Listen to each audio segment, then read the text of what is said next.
if you look across the sea of AI assistants, aka LMs, and you're saying, well, where would I invest? Your best lower risk, higher return thing is probably infrastructure. It's not to say that there aren't winners in the market. There will be, and they'll emerge, and perhaps they'll dominate, just as companies like Apple in the past and Microsoft in the past have dominated.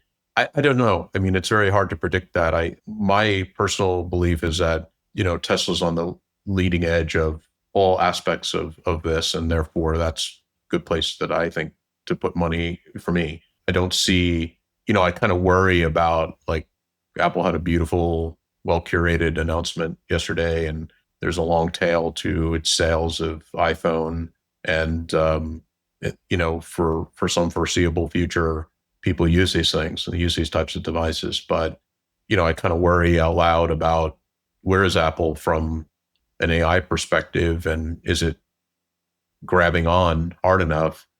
It's sort of its game to lose, but it's kind of found itself in this ugly spot of being behind. And it's different than a lot of people say for Apple. Well, they don't always lead, but they always win. True, but very few times have they have actually branded an entire type of product known as Apple Intelligence and then delivered something subpar to the market. Something that people don't generally see and say, yes, that's it. It's clear. That's a whole different way of looking at it. They're taking this AI, humanizing it, putting it into an application that average people can use, and making hay of it. I don't see that as much as I used to with Apple. So it's a bit troubling, because it's like they obviously have the platform, but they just don't have the leadership to get it to that level. Yeah, it really is unfortunate, because Apple Intelligence feels like the successor to Siri. It's like this product that obviously can and should be great and isn't. That's what Apple Intelligence still feels like. It's just lackluster, and no, they haven't really delivered on the killer app and something that has that magical Apple user experience. Yeah, and it's sort of like, if Apple Intelligence had delivered one thing and one thing only, which is a Siri at the level of, say, Grok is today. If it had just done that, I think people would have a different view, because they could say, okay, obviously they've replaced the old Siri, the old code-based Siri is gone. It's a beautiful AI. It's a, whatever, but it's interactive. It understands it. That alone would have cemented. They could have ignored all the other aspects of any integrated AI in their products. Now, look, they use a lot of AI. If you look at the whole photo composition that was talked about yesterday, that's all AI deciding, how to frame the picture and the selfie, and that's good stuff. That is real use of AI in a way that is very Apple-esque, in the sense that it's doing something for the user without the users, understanding the technical aspects of it, right?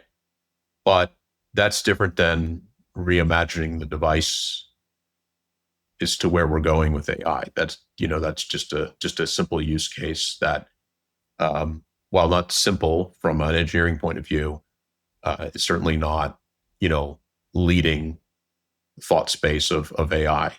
So that's definitely disappointing, and I think that I'd say Apple has to get its act together for sure. Yep. It's such a stark contrast to compare them to Gemini and Google just as a whole, that 12 months ago I would have felt similarly about Google and their execution. Mm-hmm.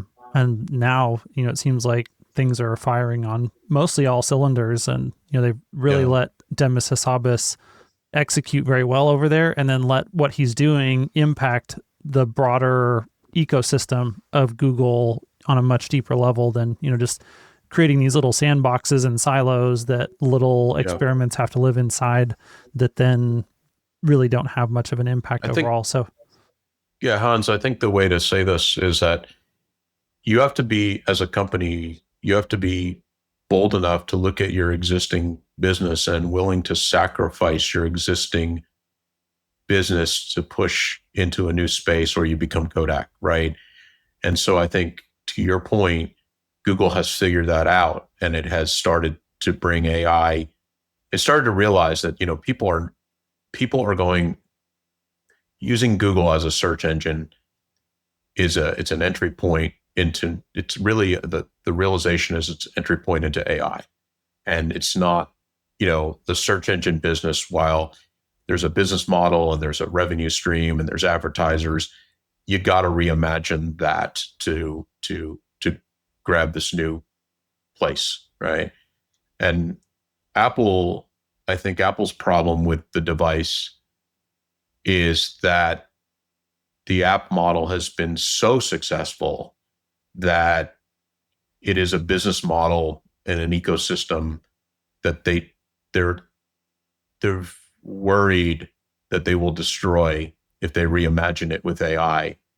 And so what happens is they start to incrementalize into that space. They start to do things like, hey, developer, we can give you inbound API from Siri that will allow you to answer the question, blah, blah, blah. And that's good and it's important, but it doesn't, when you open up the latest iOS, it still lands you in a sea of applications.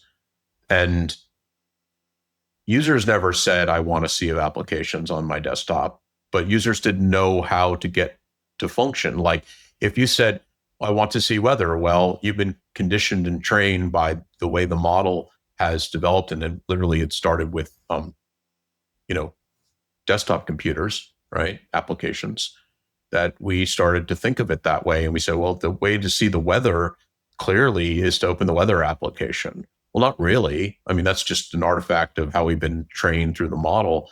Why don't we just talk to the device and say, show me the weather in San Jose? And the problem with that is, well, I think Apple can get there. Certainly, it can build that more or less bitstream model that we were talking about. The problem is that then they kind of theoretically blow up the application ecosystem of the developers, and it's a $1 trillion business, and overall, and so it's a very difficult choice. But I think Apple has to be bold in making that choice, because if they don't, what if in 3 years, 2 years, I don't know, put time frame on it, but Macro Hard, this funny little name company, sub company of XAI, turns out to destroy the application business on both the mobile device and Microsoft's application to business. I mean, that's not out of the question. And it's not just that; it's a little bit about, a long time ago when I was when I worked at Apple twice in my life, and it was my first job out of college. And when I went there, the CEO at the time was a guy named John Scully, and I knew John fairly well. Steve was off building Next Computer, and he had not reemerged or come back to Apple when I was there at that time. And John and team put together a video that has probably long been forgotten called The Knowledge Navigator. And it's a pretty cool video, and it talks about a tablet device. And that tablet device was essentially a device like we kind of imagine today, which was just sort of a generalized AI assistant. So now we're back in the early 90s looking at this. And they formed a division to build that device, and that product became known as Newton.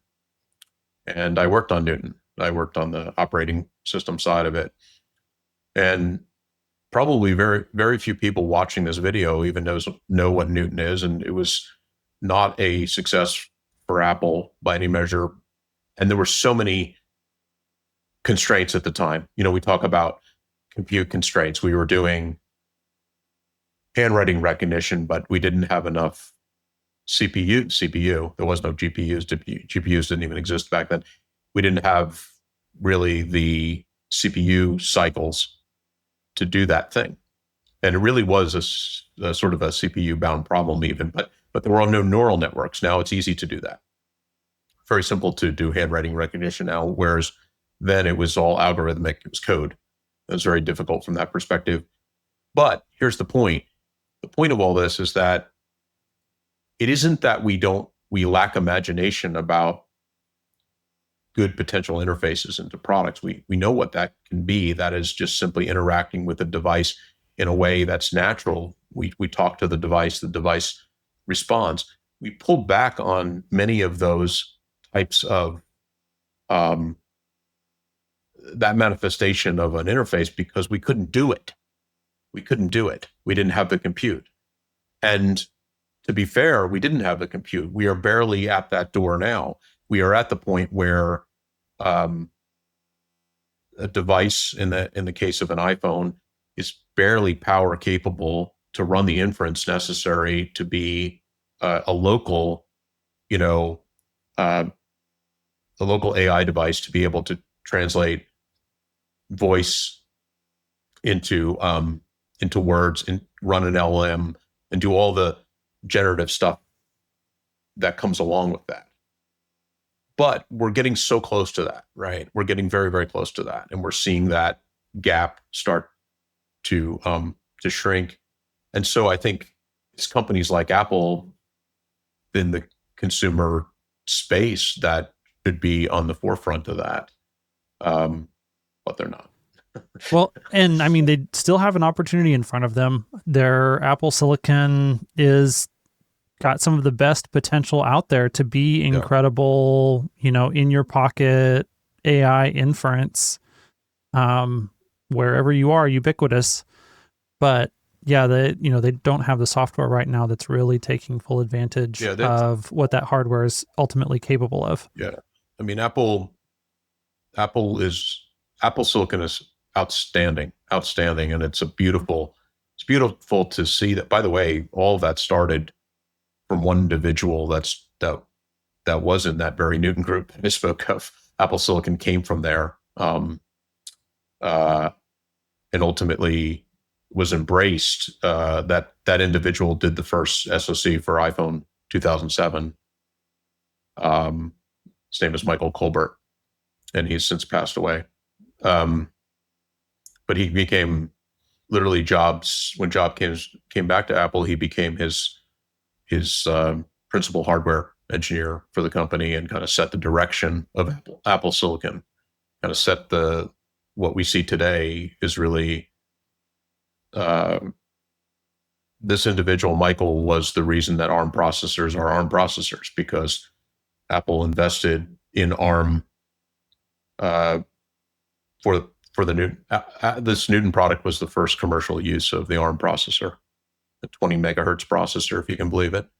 Very slow by today's measure, but that's the first time ARM, as a RISC-based, reduced instruction set computing, became sort of something in the mainstream, if you will.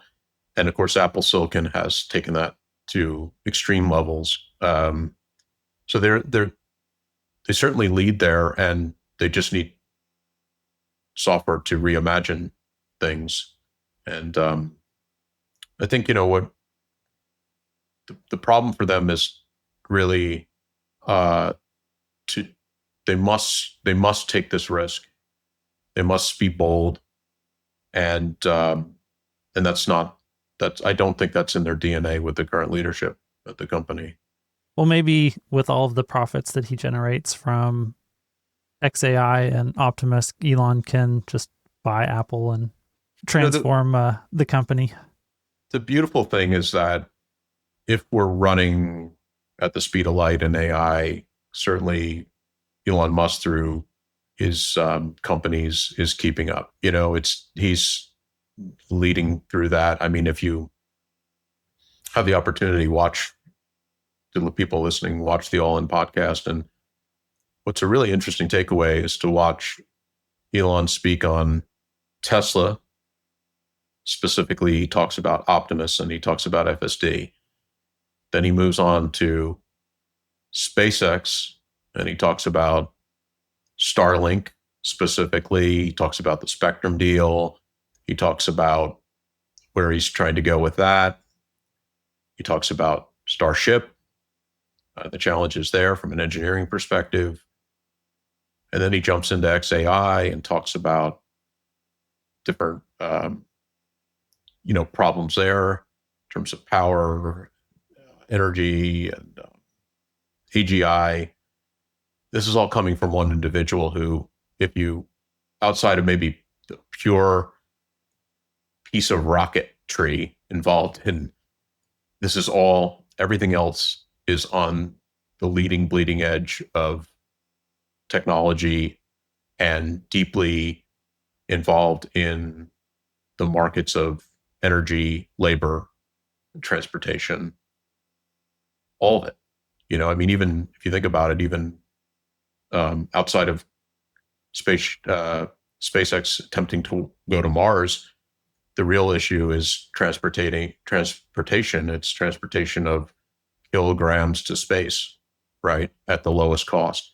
So, if we come full circle and we say, where do you want to bet? I think you want to bet on the Musk businesses because these are businesses that are clearly leading edge, and they don't, they don't give up.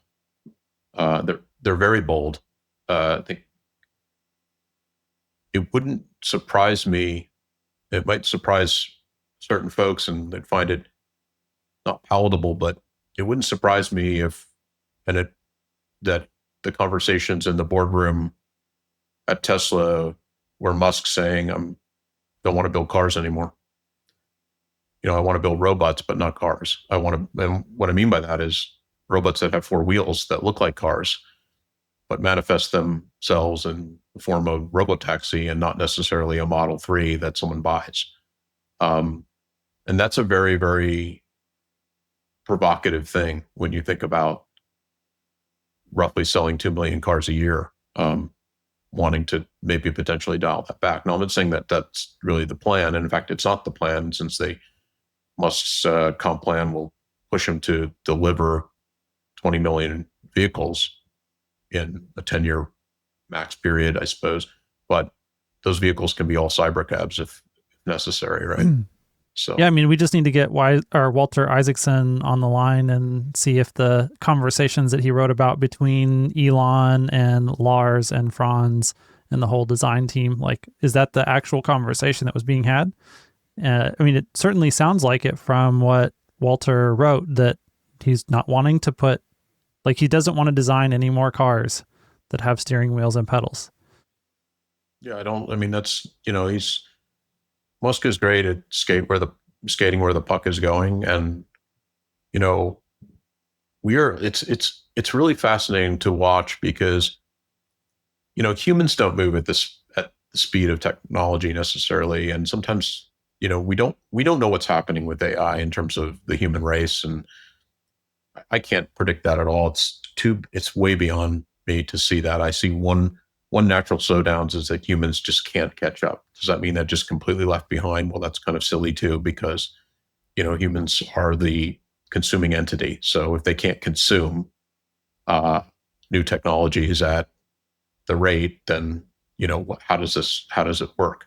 But I think that, you have to look at where you can meet this halfway. And one of the ways to look at this is say, what Elon probably thinks to himself constantly is, well, I need to be where I think, it is about cars, but it's not about cars, right? It's about moving people. That's really what we're trying to do. We're trying to move people. And when we look at legacy automakers and we say, what are they delivering? Well, they're delivering a very old model to customers.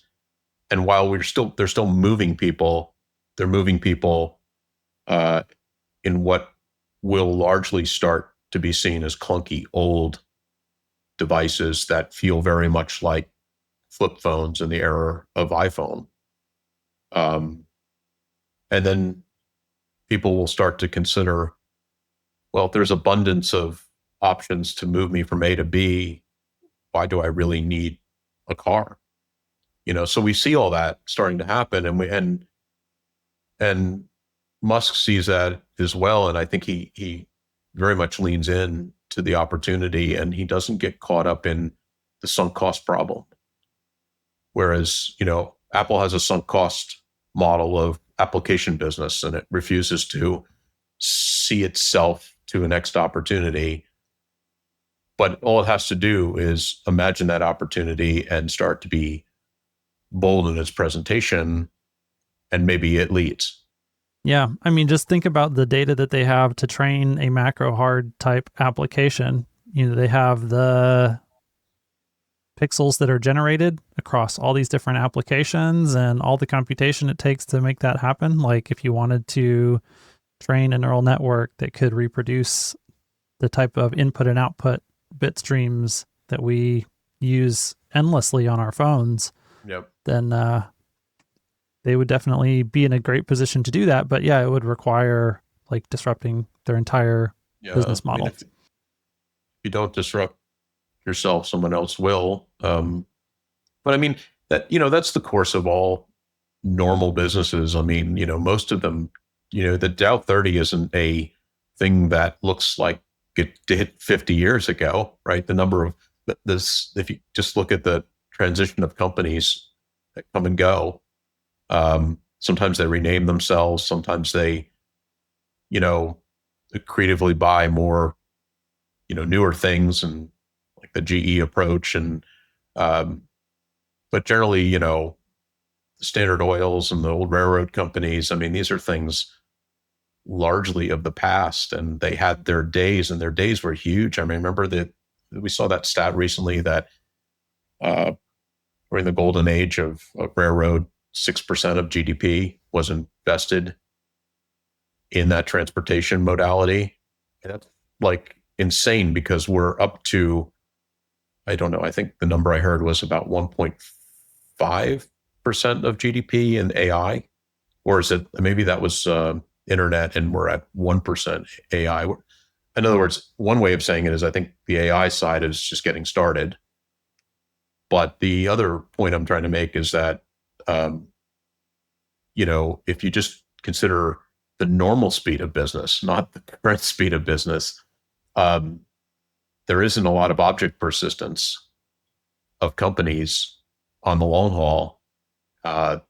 They do get replaced, and it's new companies that are willing to, there's new companies that have nothing at stake. So they can be provocative, and Musk can generate a company like Macro Hard without, in this case, putting any of his existing businesses at risk at all. He's really putting businesses of Microsoft and Apple at risk. And of course he doesn't care, because that's what, he wants to do. So it's fascinating to see that. What I don't know, and I think we all don't know, and I think we're all kind of guessing every day, is, how quick and how pervasive is this AI stuff going to be? How transformative will it be? Well, one fun thing is that if we can track in real time, what the growth of the inference workload is, we can pretty much see how useful it is, because the inference generation, token generation should be directly correlated to economically useful.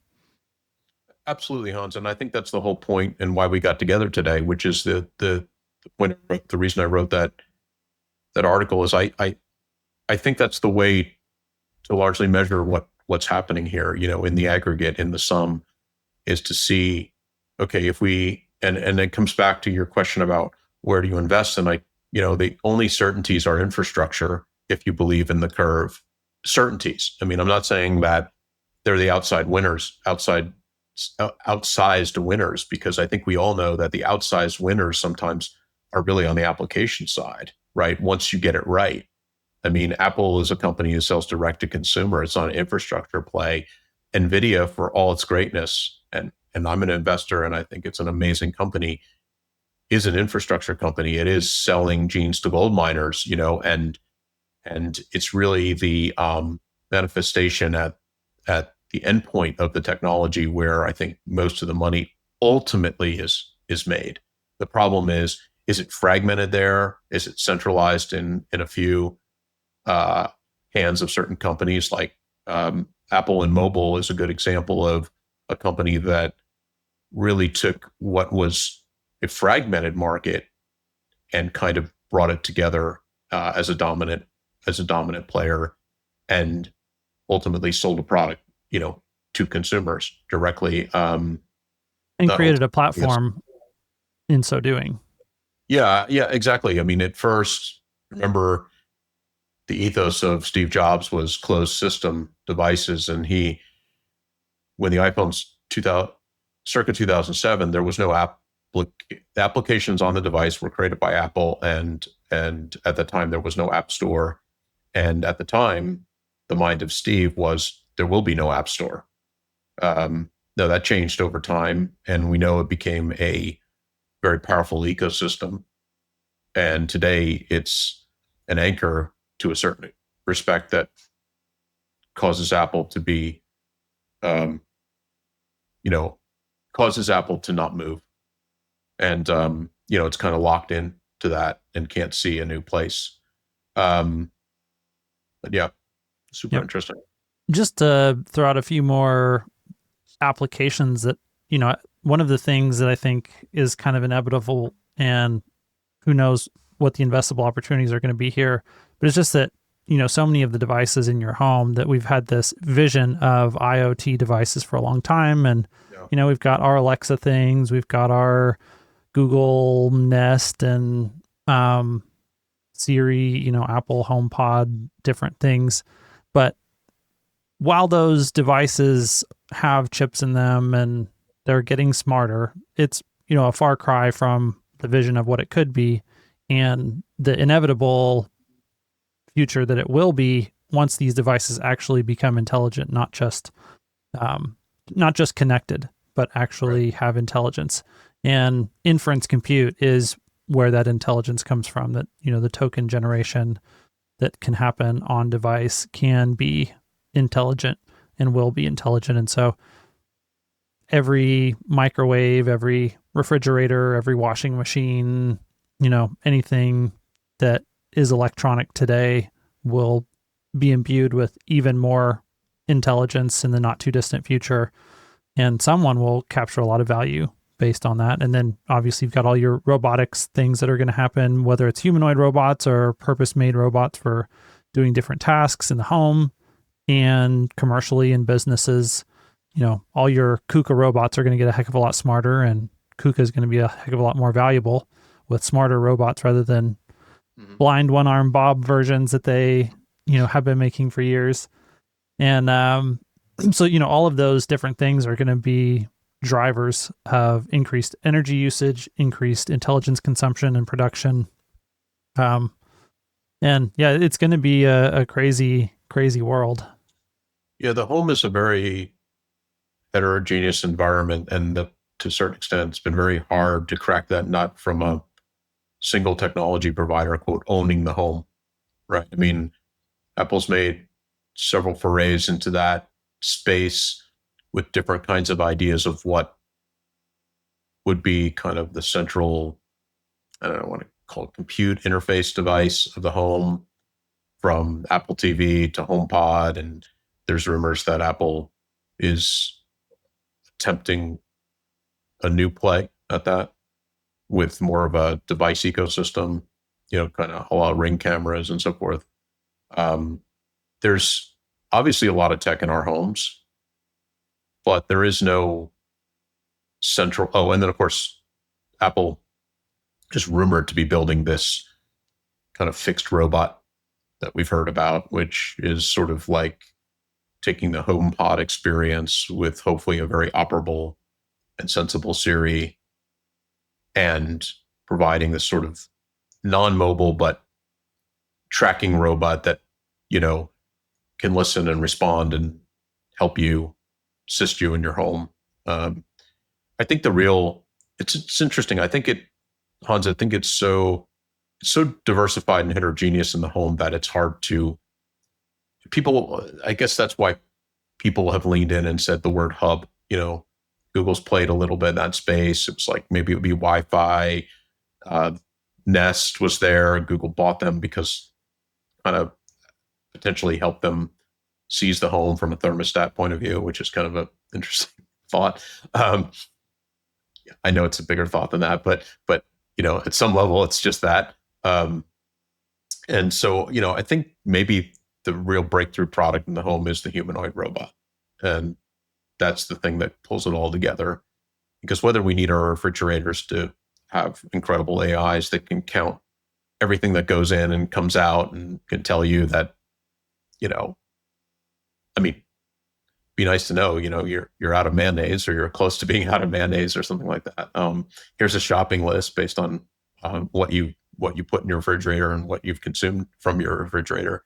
That's not done very well today, but in a sense, something like Optimus can do all that, right, and more. It's a generalized platform that can walk and talk, and therefore, um, it has interactive capability with the humans in the home and can assist the humans in the home. I mean, seriously, assist the humans in the home, not in some whimsical, playful, and non-obvious application space, but can help elderly people get around their homes and do things that they need to do that they can't do on their own anymore.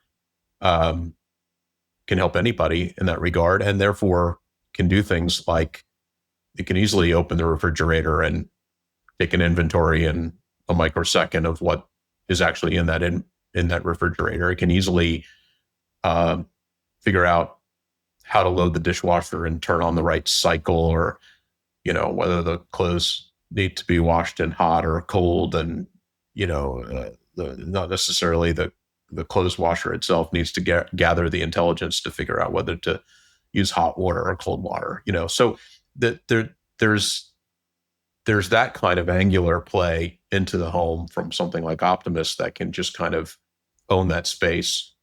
Um, you know, so we'll see. It's going to be a lot of fun to watch, the different efforts, the different companies, the different founders, the different technology teams that assemble around these types of ideas. And it's the thing that I love about getting to comment on tech and have conversations with smart people like you and watch people like Elon. And it just, yeah, it's always fun to think about how all of this is unfolding, and then see how it does, like think about how it will and then watch how it does and Yeah, measure the delta in between. a lot of times the weird part about this is we always imagine the future sort of like in like the Jetsons cartoon, right? We get it right, but we get it wrong, and we kind of draw a straight line between. We think we're doing the right thing, but we draw a straight line from what we have to that future state, and we imagine this is how people want to move about or do the things that they do.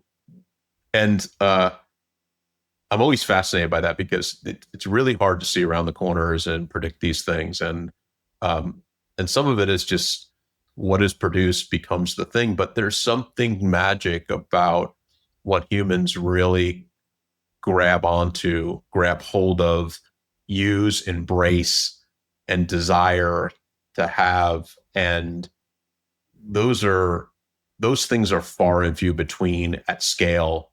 There really are, I mean, um, computers from a technology point of view, computers were a thing, mobile devices were a thing, but we probably can make a list, and I can walk through my drawer here of all the devices that failed miserably, but were valiant good tries. They were like they were good tries at a company seeing a future that didn't quite materialize.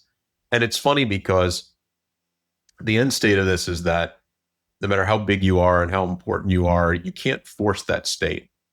You have to meet. It's like you can't take marching orders about what to build from a survey. That's death. You remember Steve Jobs' great comments on that. He never had his marketing team was a launch. Marketing at Apple is a launch team. It is about launching products. It is not necessarily, or at least in Market most research. certainly, yeah, most certainly in Apple in Steve Jobs' day, it was not about, you know, polling people and asking them what they want, because people don't.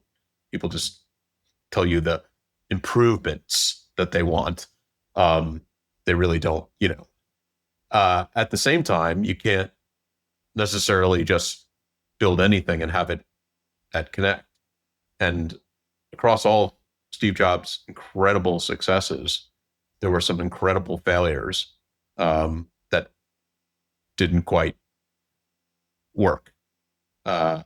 Luckily, he saw those failures as he could adapt those failures into things that did work at scale, and connected with consumers. So, but it's a funny study because no one can really, you really can't get it right without trying. You can't. And there's so many what do you call it, buried bodies of companies that have tried different approaches to, this is what you need, this is what you'll want, and it doesn't necessarily work. Yeah, it's almost like getting to watch, evolution play out in high speed in real time. Yeah, that's a great way of thinking about it, because there's a lot of, exactly. I mean, things, you grow a sixth finger and it doesn't survive. And it turns out this hand is the right way to go. Like, it was Elon talking last night in the All In podcast about how difficult it is to build a hand, but half of that conversation is how amazing evolution got it right with the hand. And a lot of us computer geeks like me, we kind of think of evolution as like code that's never been refactored. It's just stuff that gets layered on stuff. But sometimes there's a purity of expression, and the right thing adapts to the environment. And the human's pretty good. I mean, for all of the health issues we have, it's like this hand can do a lot of stuff at low precision and high precision, and it also can do it a lot of times. We can rotate our hand millions or billions of times. I don't know if you could even estimate. And his challenge with Optimus is, well, I got to have a hand that can do that at low and high precision. I need to have it have the right form factor, right, which is a challenge because the hand can only be so big, and which means I've got to pull all the motors up in the arm, which is largely kind of how the human hand kind of does its magic. And then I have to create an insane amount of durability. Like, first of all, I have to create these little motors because there's no, order book in the supply chain that delivers me these things. I've got to create these things. And when I create something new like that, I have a huge problem, which is I now have to prove that it can be built, because I'm the first one building it. I have to prove that it has durability. And I have to prove that, it works within the environmentals of, like, you can't move a motor that generates so much heat that you start, having a kind of thermal profile that doesn't work for the product. So there's a huge amount of challenges there. And here we are as these silly little humans that don't give ourselves enough credit for being evolved to a place where our hands are pretty damn good, right? Yep, it's pretty crazy on both fronts. Yeah, how hard that challenge is. You can't order any of those parts from DigiKey or McMaster-Carr. Either one, you're going to be shit out of luck. It's insanely cool to watch this process, and I love that. I marvel engineering process. I love the process of engineering, and I understand that it's not really a straight line. And I think that's one of the problems when you have a company like Tesla is, and a person like Elon, he's willing to tell you what he's doing, and he's largely telling you how the sausage is made. And for those of us that are used to just dining in the restaurant and having the sausage plated, we don't know what goes on in the kitchen. And so if we were given an e-ticket into that kitchen, which in some ways Tesla does for us, um, it's it's hard to digest, right? Sorry to keep the pun running here, but because it's hard to see that process. That process is not a straight line. It is not broken into phases of research and development. Research is concurrent with development, and sometimes it leads to failure. And the process is to reset and try over. And I think we're seeing the fifth or sixth iteration of the Optimus hand. And there's a whole bunch of critics out there that say, well, that's watching failure in action. And somebody that, like me, is really looking at the cycle time. And that's all I'm looking at. So saying, well, I watched Elon do this with rockets. He crashed a bunch, but now he actually flies a bunch and they work pretty darn well, to say the least. Uh, Certainly the Falcon series, right? Moves most of the payload to space. Um, so we're watching the same thing in motion.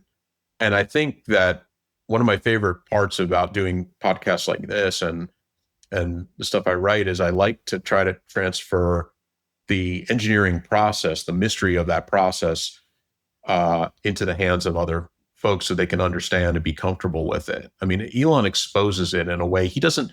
I don't think he has a way to not do that because that's the person he is. I mean, he is really at core an engineer, and he this is how he thinks, and so he delivers his companies into our hands in this sort of cycle out way, and we get to see how that sausage is made, and yet guess what? The sausage gets made and it tastes pretty good at the end of the day. And I think we're seeing that with Optimus. He's not chasing perfection in a way that won't be delivered, but at the same time, he's looking at Optimus, I think, in a very different way than the other players in the humanoid space. He's looking at something that's much more refined and is much more horizontally applicable from industry to consumer, and therefore requires a refinement of product. And it's like the realities of that is 10% of refinement is 90% more effort. You know, you don't get that for free. You get, if you get the perfect hand, you've put in 100-fold or 1,000-fold the effort that somebody that produced the hand that's not perfect. And that's a very difficult thing to understand. I think if you haven't built stuff like that. Yeah. Well, I think people forget how many of the things that we use every day that were like these big transformative discoveries were actually just accidents, that people were trying to do this thing over here. And then they're like, oh, that's interesting. And then poof, you get something like super glue that, that wasn't what he was trying to accomplish with that. And I think that's part of the process that you're talking about that Elon is going through. He's like, hey, we're going to do this thing. And then as we go, we're going to be flexible to notice the interesting things that come up and then pursue the opportunities. And sometimes that means we're going to say, okay, we're not really going to try to make 20 million vehicles in 2030 that all have steering wheels and pedals in them that we're going to ship to normal customers. We're actually going to make a lot of cybercabs and a lot of robo-taxis instead. I mean, I think the art of the possible here is that you have to imagine a future, but you can't have a rigidity about your view that doesn't move with reality. And the truth is, the longer it takes to deliver something, the more that shifts underfoot. So, and that's the struggle here in a project like Optimus. You're trying to build so-called the perfect. I mean, it's not so much necessarily Optimus in this particular case, because Optimus is trying to reach towards some reasonable end state that feels like it's going to connect much more organically. You know, if someone asked him in that podcast, why is it in human form? And I thought, and I thought it was an interesting question, because he was saying, why couldn't it be better than human form? And I was thinking to myself, well, why don't you ask the question, like, what did you want in it that's better than the human form? Like, are you talking about its potential to lift more weight? We don't know its spec to, do things that are better than humans. But I think he was thinking about, like, why did you put two arms and not three? Or, why two legs and not something else for the mobility? And I was thinking, well, okay, human form seems like the right thing to go chase. Like, that just seems pretty obvious. But at the same time, as we just said, getting there is super, super hard. And if someone else comes up with the next better thing, which, it's hard, no one can predict that. I think the advantage of companies like Tesla in this space is that they're willing to fail fast. And that's a hallmark of great companies, are willing to fail fast and not apologize for their failures, to see them as part of the organic process of engineering reality, the thing that they want to do. And learning reality well enough to be able from, to do that. yeah, I mean, the thing that's interesting is that SpaceX can't hide its failures, because these things have to go off. You can do some static fire tests, and you can do things inside a building under shrouds and covers, but you can't really, determine whether a rocket's going to get to orbit without kind of pushing it through the atmosphere and having everybody watch it, right? So it's a live act, and if it fails, it fails, and it fails hard. And I think somebody like Elon doesn't care about that. He doesn't care about the public witnessing a explosion, because he knows that's how you get there. Um, and but yet, and you can tell that this is true because he's exposed things like Optimus. I think if he had not exposed Optimus years ago, there would be about two competitors right now, and now there's 30 or 40 chasing money and thinking it's the next greatest thing. And Elon's saying, well, I'm building it, and I don't really give a crap if Figure AI is doing whatever they're doing. And that's how he thinks. He's quite bold that way, and I think few others are. Consider like Apple in contrast, Hans. I mean, Apple. One of the things that I was there. What was it?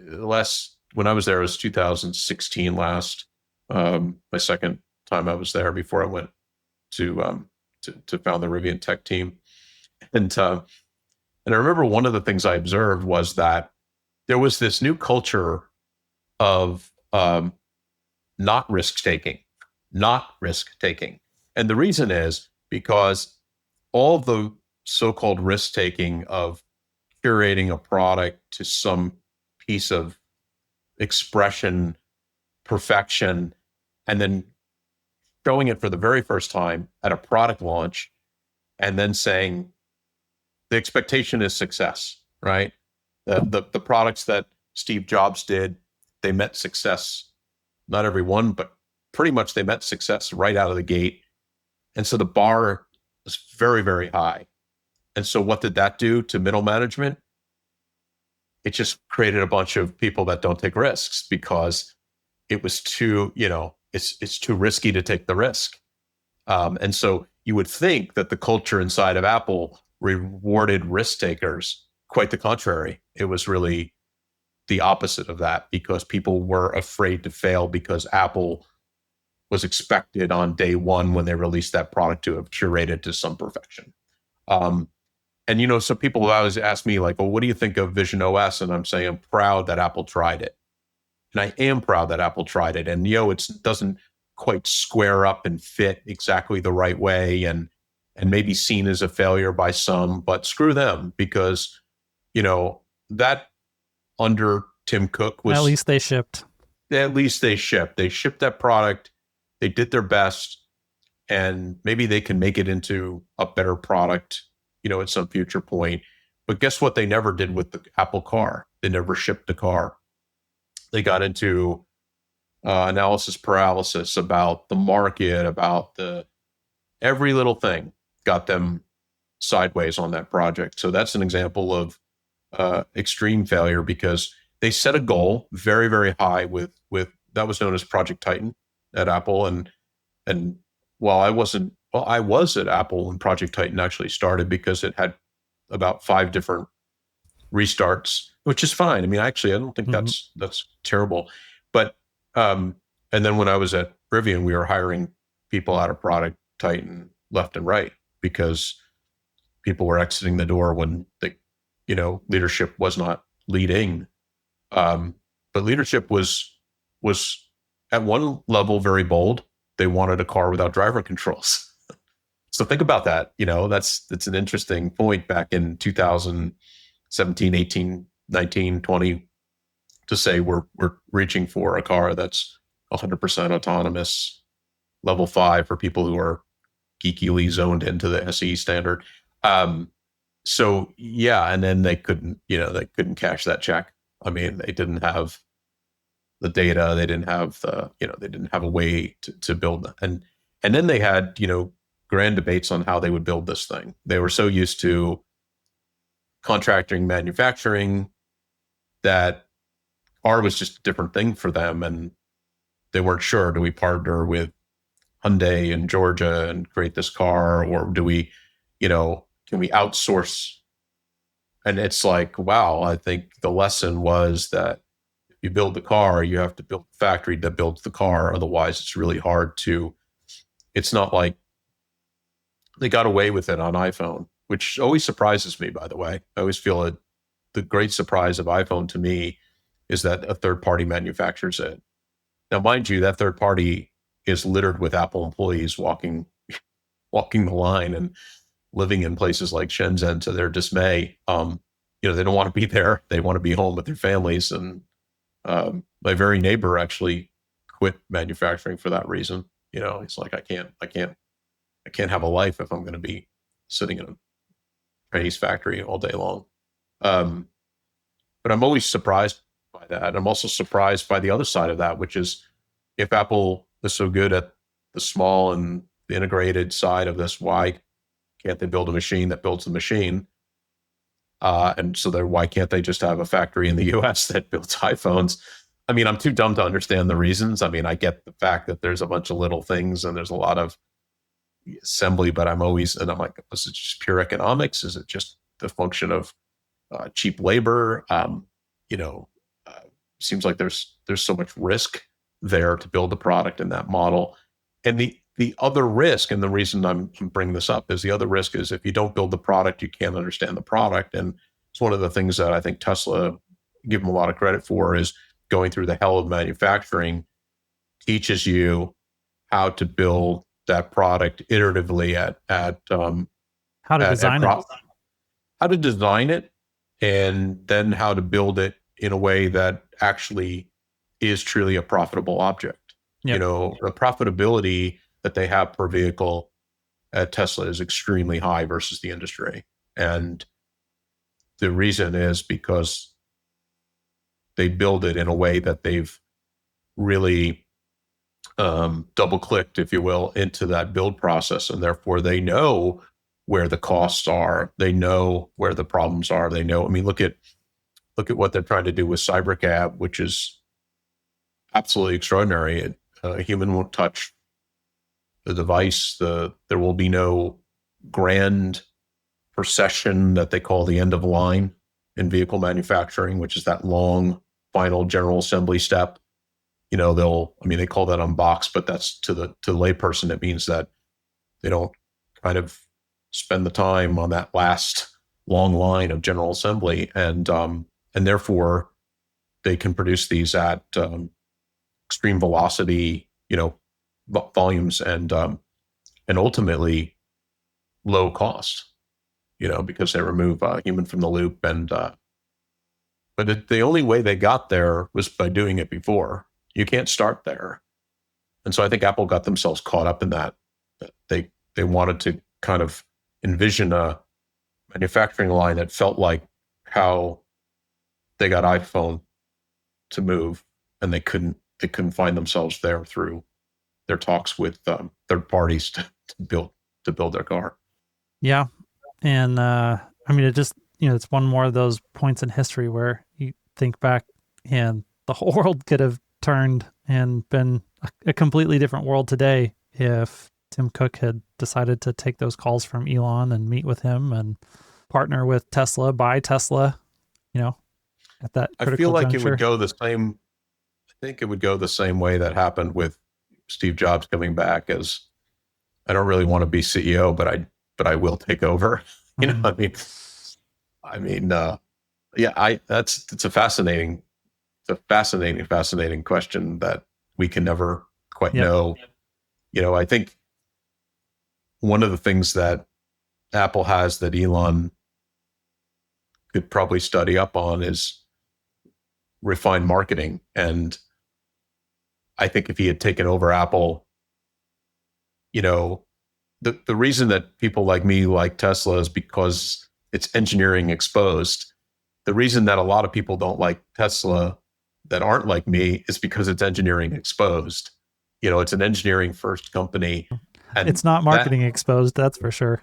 yeah, it's not. And there's something to be said about fusing that, and if you confuse it, and I think that's, in other words, it's, for a lot of people, the approach to Tesla is very difficult to swallow because they can't, it's uncomfortable. We were talking about, seeing how the sausage is made or something like that. It's uncomfortable because they're not used to being marketed to, or not being marketed to, right? They're used to that exposure through marketing. Like marketing, it's like Apple does the dirty work of engineering. They kind of expose it a little bit in talking about specs on the product, and they do expose some of the coolness of the engineering efforts, but the marketing team really kind of tries to turn that into It's human speak, right? Um, and so I was always thinking, as if Elon had taken taken over Apple, what that would look like.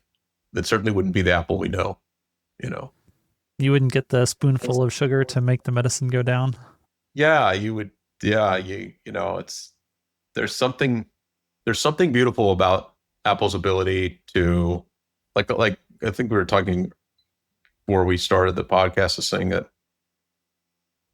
there's a bit of cringe, no doubt, in some of their presentation styles, and they've lacked the, there's this great presentation I saw brought forward the other day about when it was right before Apple released the iPhone Air, and they were talking about the original MacBook Air when Steve Jobs did the marketing, did the release of that, and he was on stage, and it was the great Manila envelope um, introduction where the product fit inside one of those inter-office yellow envelopes that we're all ridiculously familiar with, and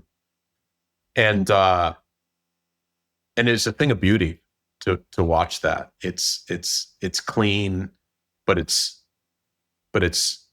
human enough, right? Because Steve is the personality, and I always think he wasn't absolutely, like, he wasn't the polished best person to ever present a product, but he had an authenticity to him that is hard to deny, and through which Apple struggles to get to today with, they try to expose rather different personalities, but it feels kind of a little less than authentic. They, fashion consultants go out and they say to this person, "Oh, you're going to be on stage. Here's a, you know, I'll go with you to, we'll get your outfit set." It's a little too much.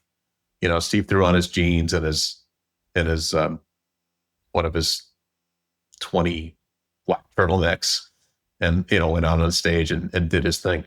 But while I'm saying that, there's also this incredible beauty to how the product is curated to meet the average consumer head on. And Tesla lacks a little bit of that. And I could just imagine if Tesla just pushed 5% into that, a little bit further, a little bit cleaner. I mean, some people call that, like we were saying, some people just call that advertising, but I don't think that's the right way to think of it. I just think it's much more polished marketing appeal. Human-centric communication. Human-centric. I mean, you walk into a Tesla store, they're pretty store. I call it a store because I don't want to call it a dealership. I think that's an incredibly wrong term for what Tesla does. But they're good, but they feel a little antiseptic. They feel a little bit, like if you go up to the Tesla offices in Palo Alto, Deer Creek Road, ironically, where Next Computer was started, by the way. Apple, Steve Jobs' interim company between his two forays at Apple, his two tours of duty at Apple. He founded Next Computer, and that was on Deer Creek Road in Palo Alto, which is now where Tesla headquarters is. And where Optimus is being developed, right? Where Optimus is being developed, yep. And if you roam around those parking lots, it feels a little corporate. It doesn't feel as edgy or cool as Apple Park or that type of thing. But every company is run by somebody. But when companies are run by their founders, they kind of really take on the personality of their founders, clearly. Well, this has been a great conversation, Phil. I think maybe this is a good place to wind it down for today. And we'll definitely come back and do more of these. Let me know when your next article comes out, and we can do a good synopsis on that again. This was really fun. I love thinking about not only the inference side of things, but I really do love thinking about how the sausage gets made inside of companies, how culture affects product, and then how product affects the broader culture. And so, it's great to really pull the curtain back a little bit and think through some of those questions a little bit deeper. Well, yeah, thanks. It's been great. All right. Well, hope everyone who's watching this, if you made it this far, congratulations, you're a trooper. Yeah, exactly. And follow Phil Beisel on X at pbeisel and PBEISEL. And he's out there. He writes great articles. Like we said at the beginning, he's got a phenomenal background. So someone that you can always look to for good inside baseball knowledge on all of this stuff.